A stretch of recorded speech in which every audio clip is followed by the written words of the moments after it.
Welcome back to the Sports Nightly Studios. We're between periods of the Calgary Sokol hockey experience in the Soviet Union. If you've ever been to the Soviet Union, you know you won't get a lot of spice with your food, but for the Flames, it has added plenty of spice to their training camp regime. Here's a look at Game 1 of the series, a 4-2 Calgary win over Kimmich the other day. It's the East versus the West. The NHL versus the Soviet Union. Us against them. One of the Friendship Series pitted the NHL champion Calgary Flames against Kimmich of the Soviet Union. In a strange twist of glass-nosed, Soviet Sergei Makarov made his Calgary debut in the Leningrad Sports Palace. He says that, he's simply he feels a little strange playing against his colleagues. He said, but I'll tell you one thing, I'll go out there and play the best that I can, and I'll continue to play my style of hockey. It took just 38 seconds for Makarov to flash his style of hockey with a beautiful cross-ice pass that led to the first goal. Later in the first period, Paul Ranheim and Doug Gilmour paralyzed Kimmich with a perfect give-and-go to up Calgary's lead to 3-0 at the end of the first period.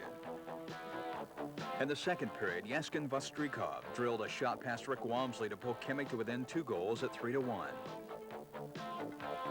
But that was as close as it would get, as Calgary's goalies made save after save to nail down a 4-2 win.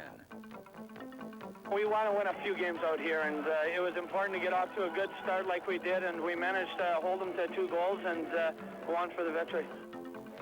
Sergei Makarov received a warm ovation in the post-game celebration, and the Friendship Series was off to a friendly start.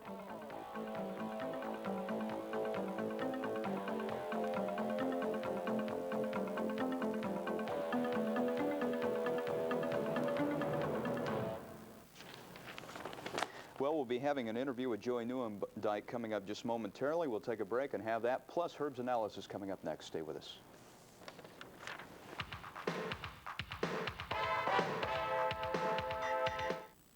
In business, a lot can happen.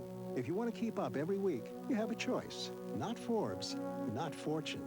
You can read Business Week, or you can read a week of the Wall Street Journal. Either way, you'll find out all you need to know. The question is, how much time are you willing to spend in the process?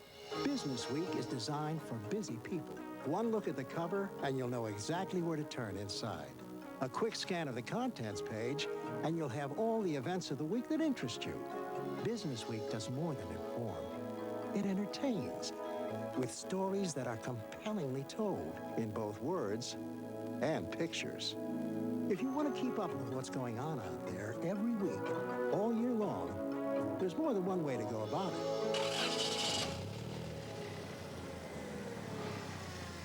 The choice is yours.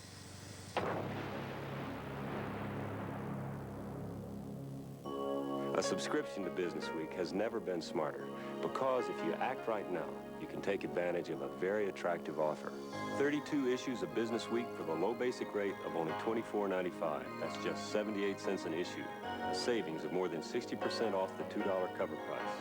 And along with your paid subscription, Business Week will send you this compact data bank, the latest in microchip technology, absolutely free. In addition to having full calculator functions, the data bank also stores up to 120 names and phone numbers, and even serves as an electronic appointment book. And remember, it's free with your paid subscription to Business Week. Here's how to subscribe. Just call 1-800-841-0300 and we'll send you 32 issues of Business Week for only $24.95. This low basic rate saves you more than $39 off the cover price, and your satisfaction is guaranteed. Remember, the data bank is free with your paid subscription. The number again is 1-800-841-0300. Call now. Back in the Sports Nightly Studios, I'm Darrell Burnett. You know, this series transcends training camp, as the Flames have found out. Just what role does the series play in future relations? Ron McLean talked to the Flames' Joey Newendike moments ago. Brian, here in the Soviet Union, for that matter in Czechoslovakia, you could make a case for the Flames goaltenders, but all who are following the Flames seem to say the best player has been Joe Newendike. Joe, the water's not great to drink, but seems to make ice you like. Yeah, that's for sure. We've had a tough time with the water, but I don't mind this ice out here. A lot of guys are complaining, but it's pretty good for us out here tonight. How do you account for your great training camp? Well, I felt good all summer. I had a bit of a problem with the wrist there early on, but I worked hard, did a lot of running and a lot of biking this summer, and I feel good. You know, I think it's great for us to get away from Calgary and to get together and really train hard out here. But I think we should be ready for when the season starts. What is your view of the Soviets playing in the NHL, and tell me about your impressions of Bryakin and more specifically Makarov? Well, I think it will only make the league that much better. You know, we've already seen some of the moves that Makarov can make. He's unbelievable out there. He's a little quiet right now, but he's coming around. You know, when those guys start hitting full stride in the NHL, I think it's going to make an impact. I know he's made an impact on our team already, and as well as Bryakin. Bryakin played pretty well for us, and it's just a matter of time before those guys are, you know, regulars out there. Correct me if I'm wrong, but I believe your introduction to Calgary is in the Calgary Cup. Do you recall that, and how did it help you prepare for the city? Well, that's true. I played for the Olympic team there in the Calgary Cup, and I played in the World Junior Tournament, so I certainly like playing against the European teams and the Soviets. And I had a chance to play against Makarov in the Calgary Cup, and you know, he was that much better than everyone then, and he's looking good now. So it's a great experience for me to play against teams like this. It's very important to say hi to people across the sea. Go ahead. I'd like to say hi to my family in Southern Ontario and to Pat and Juke in Ithaca, New York. Joe Nieuwendyk of the Calgary Flames. The Flames leading Sokol Kiev by a score of 2-0 after 1. Okay, thank you very much, Ron. Again, the Flames lead Sokol 2-0. We'll be back with Herb's analysis in just one moment. Stay with us.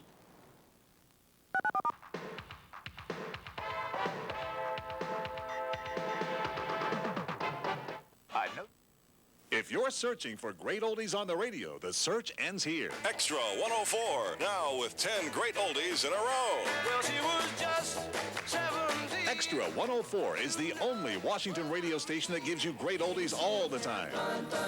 Great oldies from the 60s, back-to-back, non-stop. You just keep me hanging on. So, for your favorite oldies anytime, remember, set a button on your radio to 104.1 FM. Extra 104, great oldies all the time.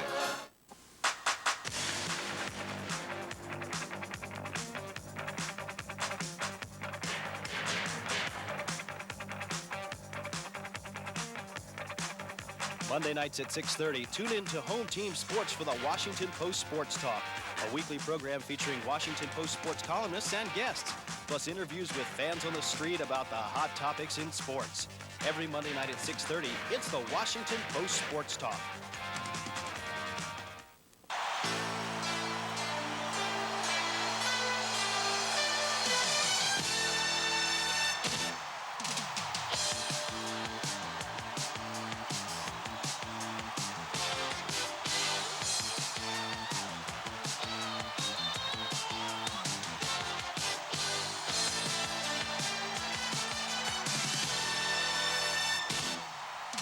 The channel you cheer for, Home Team Sports.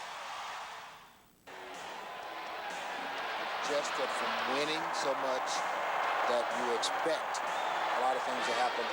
He will do anything the coach has asked him to do. And, you know, you don't want him to get a hot dog on you after a touchdown, so what you got to do is just try to keep coming and ringing his bell, and hopefully you can cut his lights out on him. Home Team Sports covers the Redskins like no one else. Monday at 7:30, it's Home Team Sports Beat, the Redskins Report. Thursday at 7:30, it's Redskins Preview with Dexter Manley. Follow your Redskins on Home Team Sports. Alongside Herb Brooks. Herb, at the top of the telecast, you talked about the use of the rink. The Russians use it so well. How did that transpire then during the course of the first period? Well, Darryl, we're talking about the width of the rink. It's 15 feet long, 100 feet wide. And you could see the players right here. This led to that first goal. Bryakin just jumped into that hole and got a great pass from Nieuwendyk and walked in all along. When you have the extra 15 feet, the players can free themselves up. Also, we're talking about the length, 200 feet. Players will use the neutral zone a lot more. They'll throw it back to their defensive core. They'll do what you call in the coaching fraternity regrouping, keeping possession of the puck, trying to penetrate the offensive zone with control. And here you see Hunter scoring their second goal. Again, that little extra width allows for the freedom, allows for the flow, allows for the possession of the puck, and people really can get jumping, you know, find those little holes and create some unique opportunities. I think we're seeing then perhaps a testament of just how great Calgary is, the fact that they can adjust. Well, they can. There's no question about it. They're a big team. A lot of people didn't think they could do these things in a big rink, but they're doing it very well. Oh, just about set for the second period. We'll take a break and be back in just a moment. Stay with us.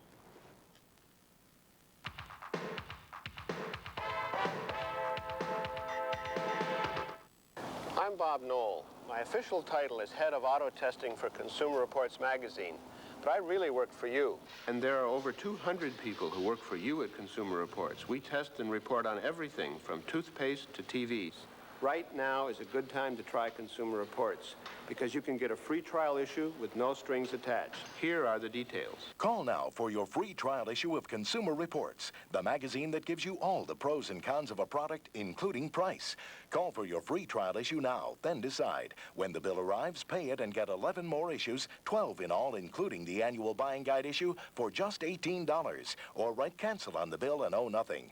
If you do subscribe, you'll also get 2 free gifts: the new Medicine Show, updated and revised, and the 1989 buying guide issue. So put Consumer Reports to work for you. Call now. Call now for Consumer Reports. Call toll-free 1-800-841-0300. That's 1-800-841-0300. A drug addict was controller of the economy, a mystic head of the police, a failed writer, director of publicity, and a paranoid leader of a nation. Hitler, Goering, Himmler, and Goebbels. Why did millions follow these sinister Nazi leaders? Time and life were there.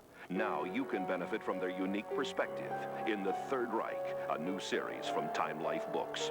You'll find startling new information about Nazi Germany's devastating impact on the world and fresh insights into the disturbing personalities of its leaders. Call now and receive the first book, The SS, free of charge for 10 days. Learn how Hitler deftly used this elite guard in his rise to power. Keep it and pay only $14.99 plus shipping and handling. Other books will follow, one about every other month, each on the same 10-day free trial basis. Keep only those you want. Cancel anytime. Call now to take an unflinching look at the Third Reich. We're just about set to drop the puck for the start of the second period. Let's turn the tables a little bit. Give me the Soviet strategy for the second period. Well, they're down by 2, Darrell, obviously. So they're going to try some long passes. They're going to try to open up the gaps. They're going to try to find those little seams and go for that bomb, so to speak. I look for them to stay out of the physical thing. You're not going to intimidate Calgary. They don't want to get into a heavy body checking thing, so they got to do tempo, speed, long passes, quickness all over the ice. We'll see. Let's go to Don Whitman and Harry Neal ringside in Kiev. Gentlemen. To Kiev, Rick Wamsley, the starting goaltender for the Calgary Flames tonight. He played the second half of the game in Leningrad on Thursday night and was beaten for both goals in the 4-2 loss to our 4-2 victory over Himmick. He made a couple of very good saves early in the first period of this game, Harry. Yes, he did. And although he didn't play a lot for Calgary in their drive for the Stanley Cup, you ask Mike Vernon how it feels to know you have a guy behind him, not only with the ability of Rick Wamsley, but with the character of Wamsley. I had the pleasure of playing in his golf tournament in Port Dover this summer, where he raised $26,000 for the Port Dover Arena Fund. He's a fine guy who goes back to his hometown and helps contribute to some of the people that need some funds by organizing the golf tournament. Our next game will take place on Monday when the Calgary Flames go against the Wings of the Soviet, and they wind up their friendship tour of the Soviet Union on Wednesday, facing Red Army, the #1 team in the Soviet Union, although the Red Army team bears little resemblance to the team we have seen in the past with the number of players who have gone on to the National Hockey League. Fetisov, Kasatonov, Makarov, Larionov, Krutov, McGillney. Wasn't that the green unit, those 5? It won't be quite as strong a colored green, and they'll miss those fellows, obviously, as they're all going to be pretty effective players in the National Hockey League after great careers in the Soviet Union. Lead pass for Gary Roberts, just a little too far for him. Shundrov is forced to play it. In against the boards, the Soviets get it loose. Play just underway in the second period with Calgary leading by a score of 2-0. Stephenchev bodied along the boards, centered it, broken up by Johansson. He poked it ahead to Nieuwendyk. Nieuwendyk is racing after it against Zinoviev. Zinoviev, as Nieuwendyk loses his stick, gets the puck loose on the right side to Stephenchev. Stephenchev unable to go around Murzin. Still has the puck in the corner, still controlling for the Soviets. Tried to center it. It's broken up by Johansson. He flips it down the ice. Roberts was going in after it, but Shundrov, the goaltender, stopped it and left it there for Ovchinkov. Malkov now in across the line for Ovchinkov. Ovchinkov went in too deep, couldn't get a shot away, and Brad McCrimmon took him out of the play. Johansson plays it up along the boards for McClellan. Rink-wide pass. Ranheim was offside, or Priakin was offside on the play as McClellan brought the puck in across the line. Now, this is something that I don't think I can ever recall seeing. A goaltender who plays with no tape on his stick. And the good little goalie here for the Kiev team has none on it at all. At least he has none on the blade. Yuri Shundrov, the oldest member of this Sokol Kiev team, 33 years of age, but one of the better goalies in the Soviet National League. Gilmore manages to keep it in. He made a nice pass to Mark Hunter for that second Calgary goal. Sinkov now for the Soviets. Trying to go around Sabrin, slides it out front, a shot by score! Nada! Well, Sinkov made a nice play to get his nose around Sabrin and then threw it back out in front. There were two Flames and two Soviet players, but as you can see, Priakin was pretty soft on the Soviet forward that scored. And a defensive breakdown by the Calgary Flames on what was a 3-on-3 run that cost them a goal again. So at 1:36 of the second period, the Soviets are on the board. A 2-1 lead for the Calgary Flames. Hrdina in the corner is checked. The puck comes back to the line. Long shot by Natras goes wide. Gorbishin picks it up in the corner. And with that goal by Nada, the crowd comes alive. In the neutral zone, a battle along the boards. Picked up by Yuldashev. Pass broken up by Ranheim in center ice. Ranheim leaves it there for Fleury. Fleury fires it in. Puck bounces to the far corner for Hrdina. Attempted to center it. Intercepted by Gorbishin. I guarantee you, Don, that the Soviet coach told his players that they better be on the other end of a lot of the takeouts if they want any part of winning this game. And early in the second period, they've thrown all the body checks and scored the only goal. Suter with a long shot wide. Kristich gains control in the corner, then he loses it. Poplinski attempted to center it for Joel Otto. It was broken up by the Soviets. They clear the zone. We've played 2:49 of the second period. 2-1 is the score. Here's Kristich taking a return pass. And it just went wide as Wamsley came sliding across. One too many passes, perhaps that close to the net. But the pass across to give the Soviet player the chance was in the air, and he couldn't knock it out of the air. Yuldashev falls, losing control of the puck, and Natras gets it out of the zone. Ziniev circles back in his own zone for Vasilenko. Long lead pass to Oletsky, a shot right on, a backhander. Wamsley handled that one. The puck goes loose in the corner. Yuldashev couldn't do anything with it. Now Makarov picks it up. Rink wide pass. Roberts looking for Nieuwendyk in front. He was tied up. The puck goes back to the Soviet net. Makarov and Nieuwendyk along the boards. Makarov gets it back to the line to Johansson.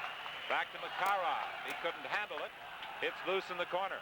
Nieuwendyk battling in there with two Soviets. Makarov comes in to help out. Makarov, rink wide for Murzin. Murzin scores! What a beautiful pass! Makarov spotted Murzin racing in from the point, hit him with a perfect fade, and it's 3-1. Well, that was a brilliant pass right here. You see, Murzin takes off. Makarov, like all the great players, see it. And he puts it in the net. And the Calgary fans, and a very enthusiastic flag waving by this gentleman who looked like he was going to die on the flight coming from Leningrad to Kiev, is happy with the 3-1 lead the Flames have built up on a nice goal by Murzin and a better pass by Makarov. One of the reasons those fans were having problems on the flight for an 8 o'clock departure. They were up at 4 in the morning to get that flight. Some of them didn't get an opportunity to go to bed before traveling from Leningrad to Kiev. Stepanchev is checked by Doug Gilmore. He got back nicely to become involved in the play. Kulabukov attempted to take a shot. It was blocked by a flame, and the puck comes out into the center ice area. We've played 4:38 of this second period. It's 3-1. Tim Hunter collided with Doug Gilmore. Stepanchev with a shot. It goes wide. Tim Hunter is down. And out. Play continuing on, and finally the whistle goes as the Flames touch it and fire it down the ice. Bearcat Murray coming out to tend to Tim Hunter. He was involved in that collision with Doug Gilmore. Well, you wouldn't think that Hunter would be the guy lying there after running into Gilmore, but I'm sure that Tim Hunter did not see Gilmore. And Gilmore got a glimpse of Hunter at the last minute. And the result is the bigger, stronger guy has rarely moved. The referee took a long time to blow the whistle, but in all fairness to him, the play was down all around the Calgary net, and the referee was behind the net on the icing line.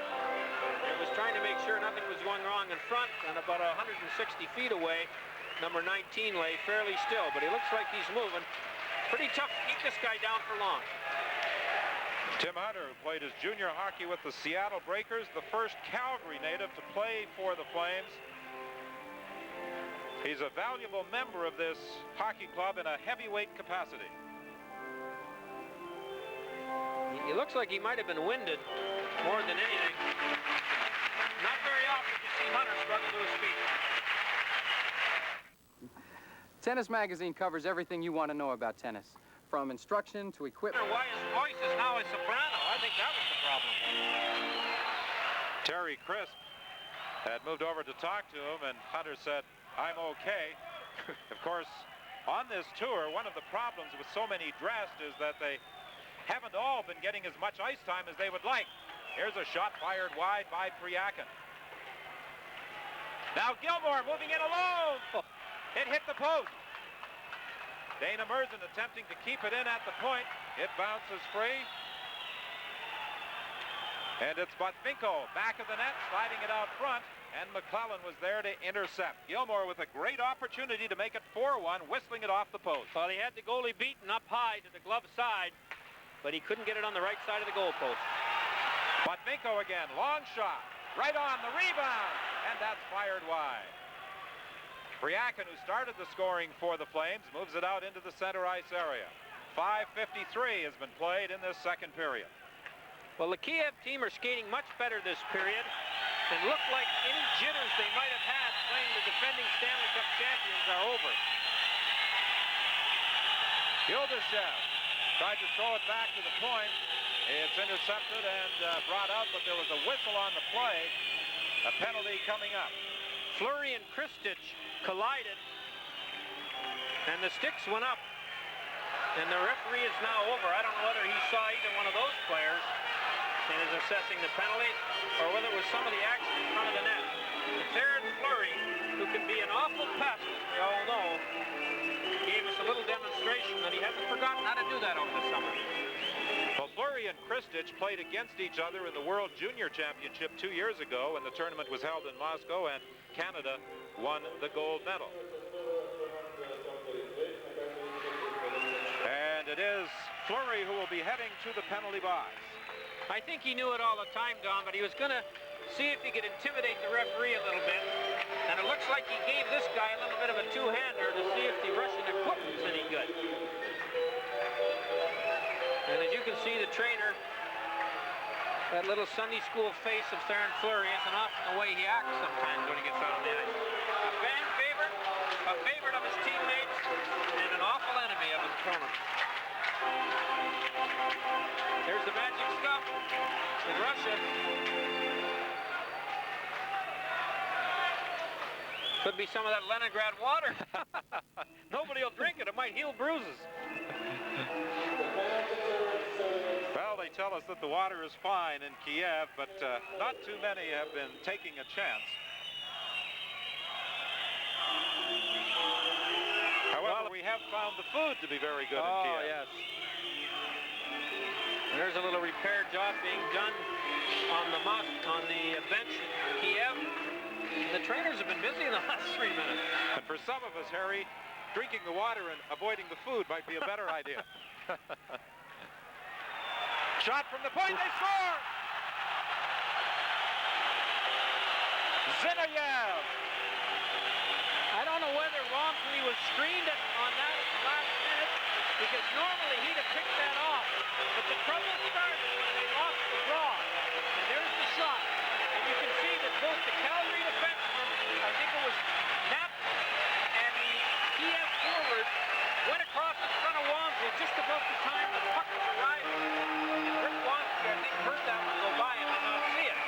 But this has turned out to be as good a first part of the second period as we enjoyed the first period. Zinoviev, the goal scorer, with that blast from the point.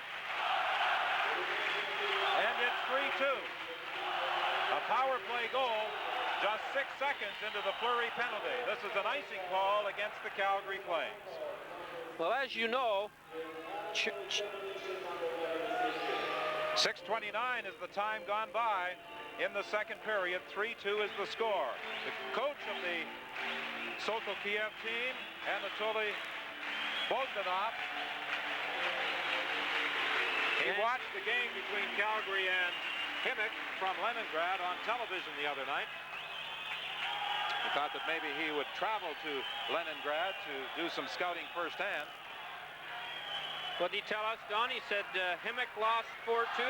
We lost 4-2 to Himmick. Should be a good game between us and Calgary. And it has been. Chireyev loses control of it. They battle for it along the boards, and the Soviet defenseman comes up with it. Attempting a rink-wide pass that was deflected over the glass and out of play by McCrimmon. 6:59 has gone by in the second period.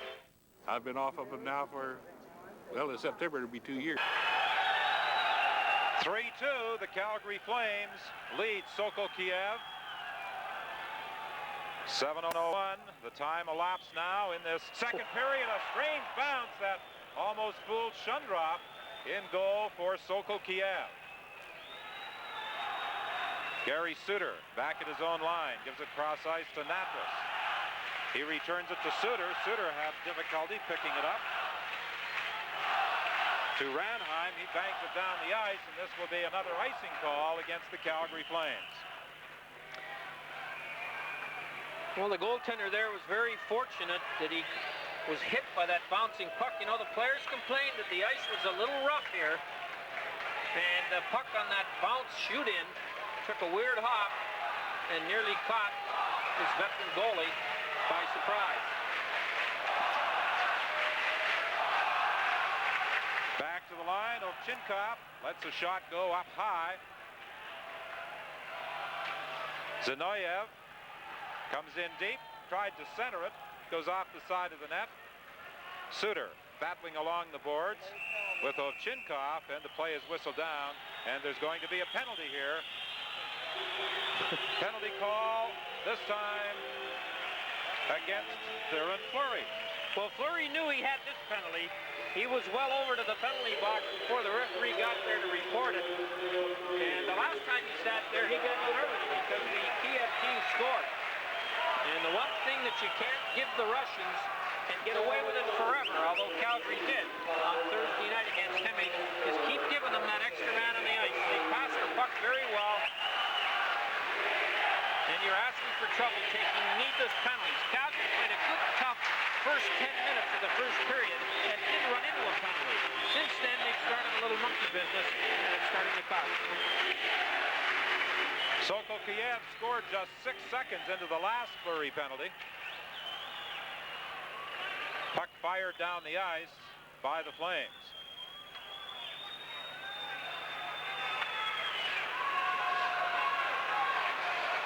Long lead pass up to the blue line.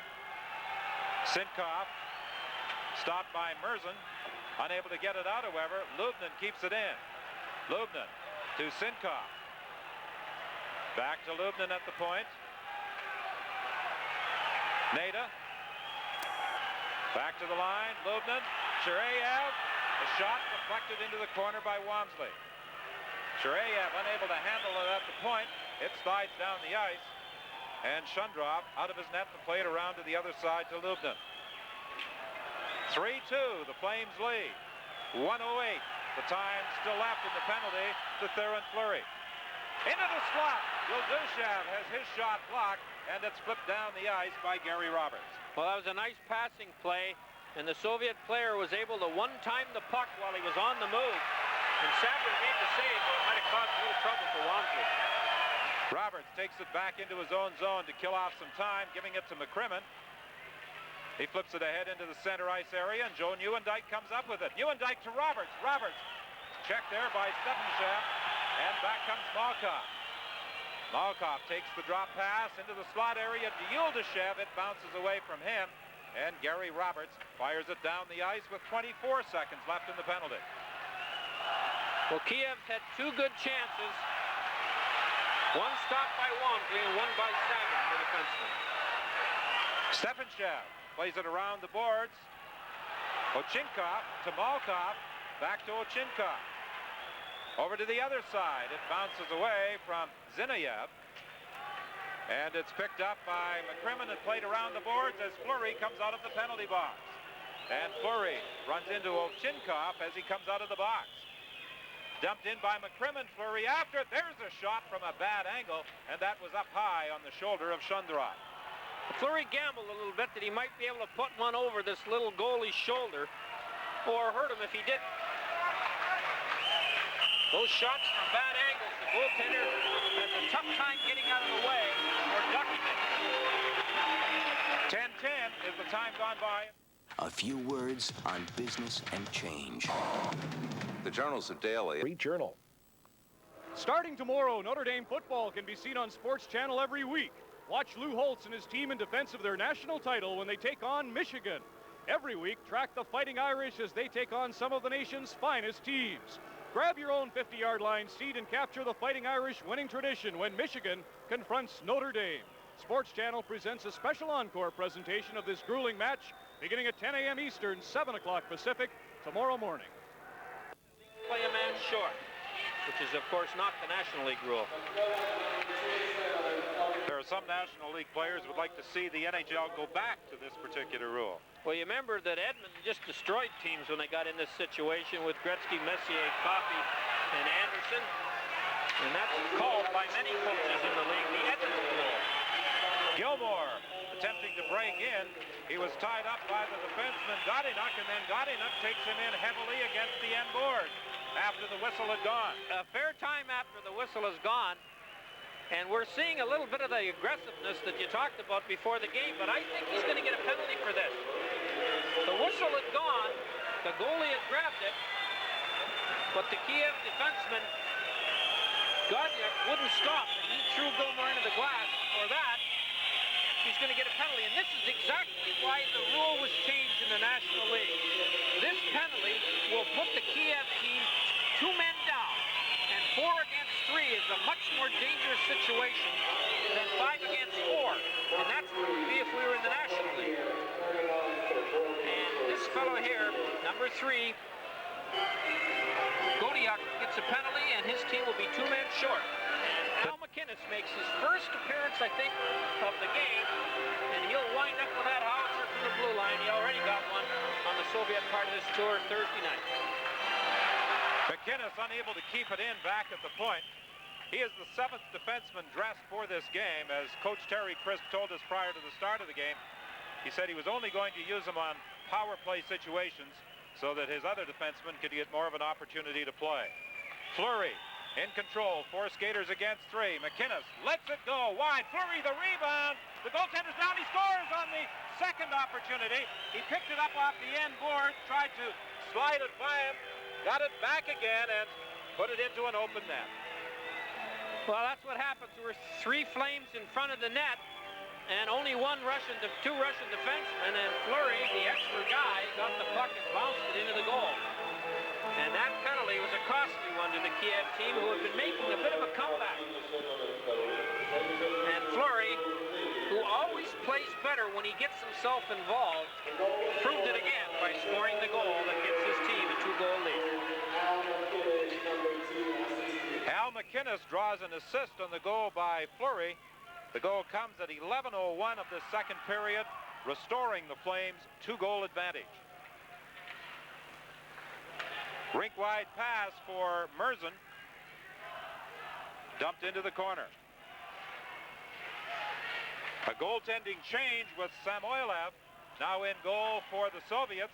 He makes his first save off Joe Nieuwendyk. Makarov takes the drop pass from Johansson. Tried to get it to Nieuwendyk back of the net. It bounced away from him. 4 skaters against 4. Still 31 seconds remaining in that double minor.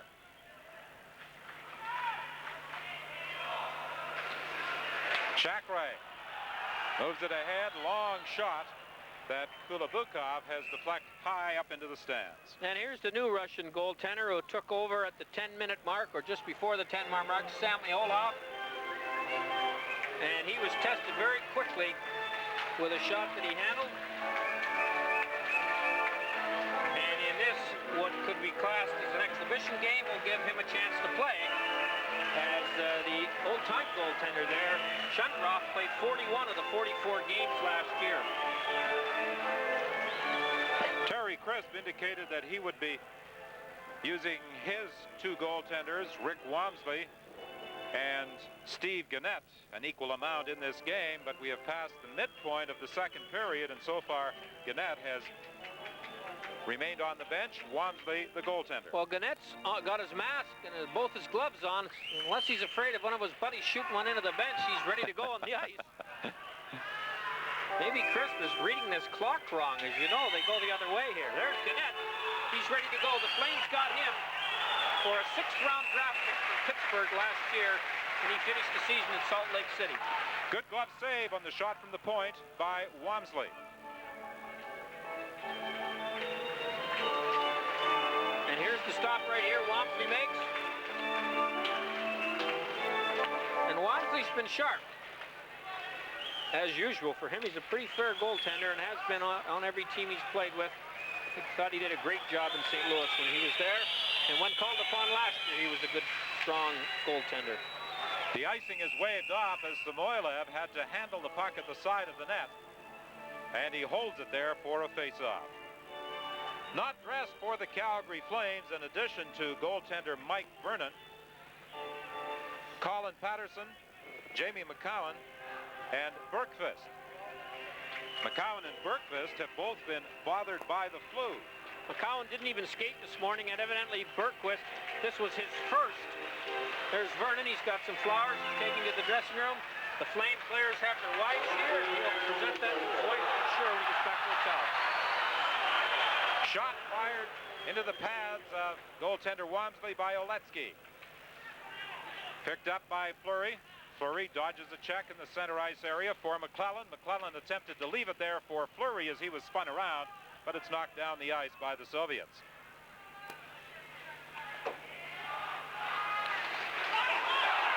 Ovchinnikov to Botvinko, and Botvinko tried to put a move on Wamsley, and Wamsley came across the goal crease with him. A great poke check to stop a real good chance on a good pass to put the Kiev player in the clear. That long pass up the middle.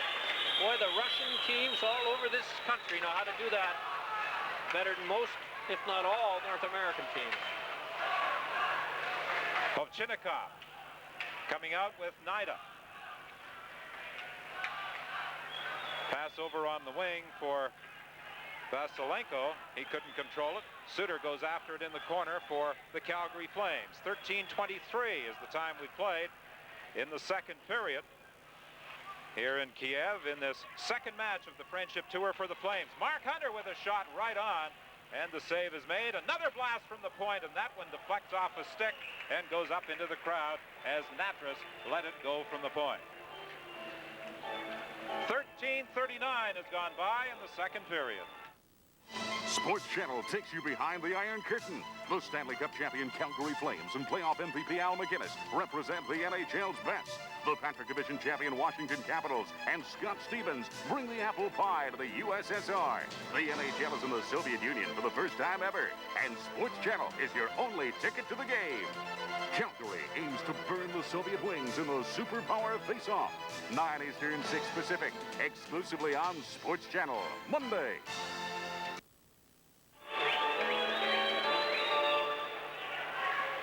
Steve Gannett, with 1/3 of the second period left, replaces Rick Walmsley. And in the game Thursday, as well as this game, in the first period and 2/3, the goaltending for the Flames has been excellent.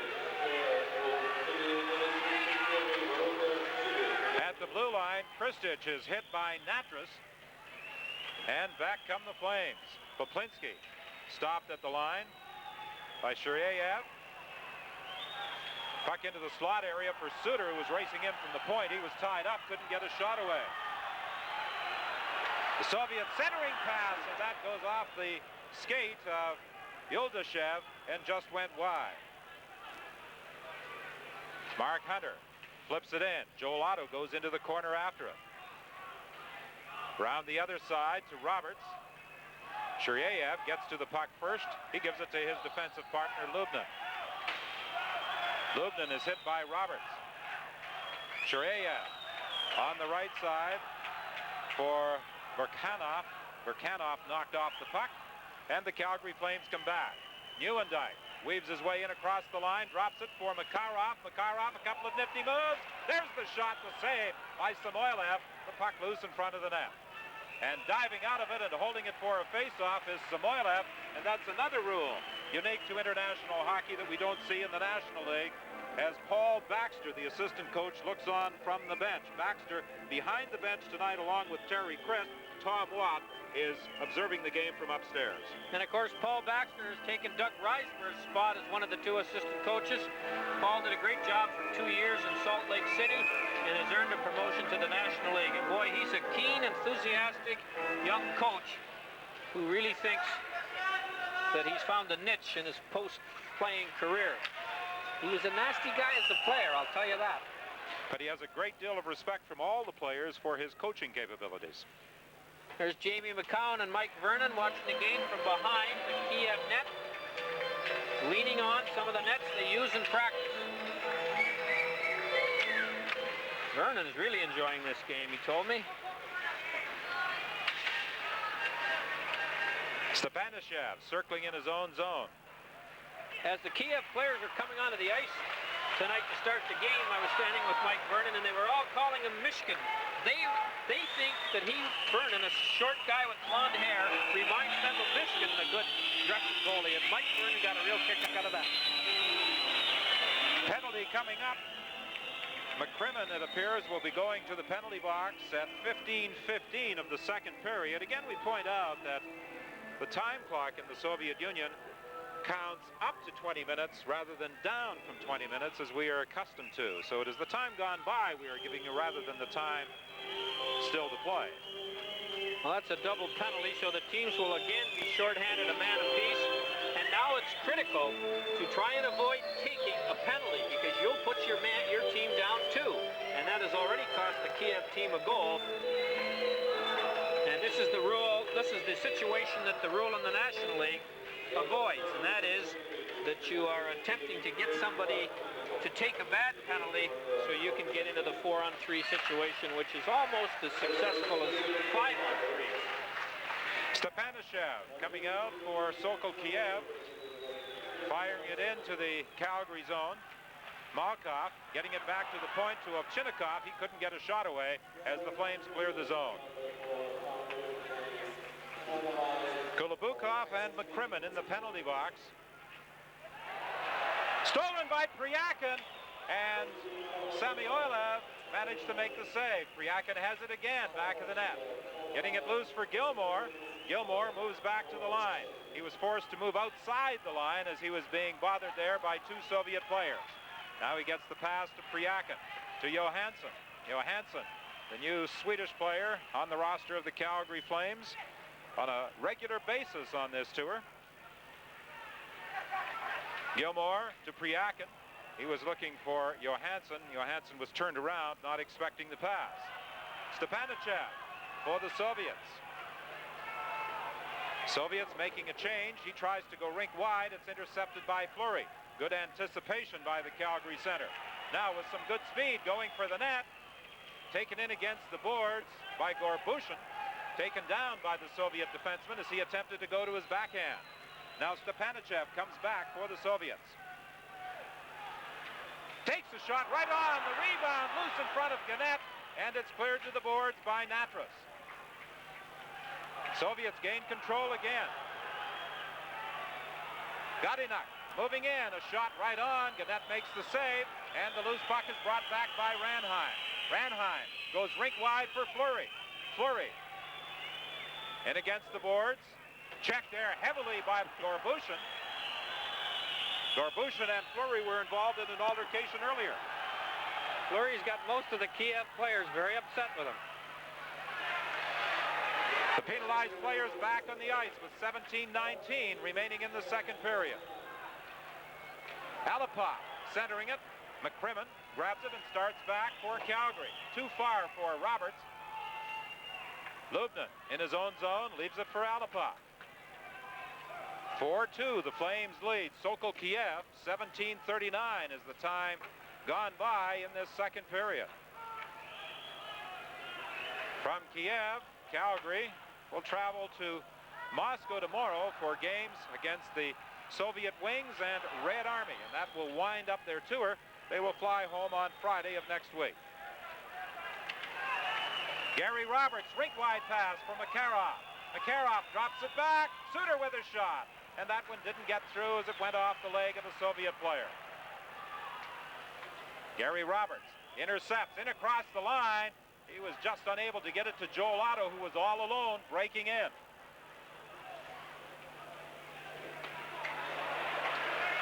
Calgary, for the most part, each period played 3 lines more than 4, unless there are some penalties to disrupt the rotation. And that at least gives the players 1 period of a lot of action rather than a period where they might only get on 2 or 3 times. I think it's a good idea to try it that way because one of the objectives of this tour is for Calgary to get in shape, game shape to play the season, not just to win these games. Yuldashev had moved into position to take a shot, but Burkanov was in the net. Shot by Joel Otto, and the save by Samoylov. Samoylov made a nice stop on a good, hard, well-placed shot by Joel Otto, 29. We're into the final minute of the second period. Calgary leading by a score of 4-2. Zineyev was stopped at the line. The puck goes loose in the neutral zone.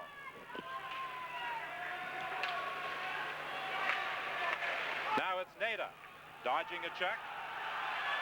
In across the line, lets the shot go. Pad save by Steve Gannett. Rick Wamsley started the game. Gannett came in with almost 14 minutes gone in this period. Shot off the post by Nada. Gannett was looking behind him, but it went off the post and came out the other side. Boy, that was a major league wrist shot that had Gannett beaten. Priakin having problems, unable to get out. Play broken up by Brad McCrimmon with 2 Soviet players in tight on goaltender Gannett. Just 3 seconds left in the period, and that will end the second period. 4-2 is the score. The Calgary Flames leading Sokol Kiev here in Kiev. Sports Channel presents the defending national. It was 2-0 Calgary at the end of the first period, and goals by Sergei Priakin and Mark Hunter. Then in the second period, Nada scored at 1:36 to make it a 2-1 game.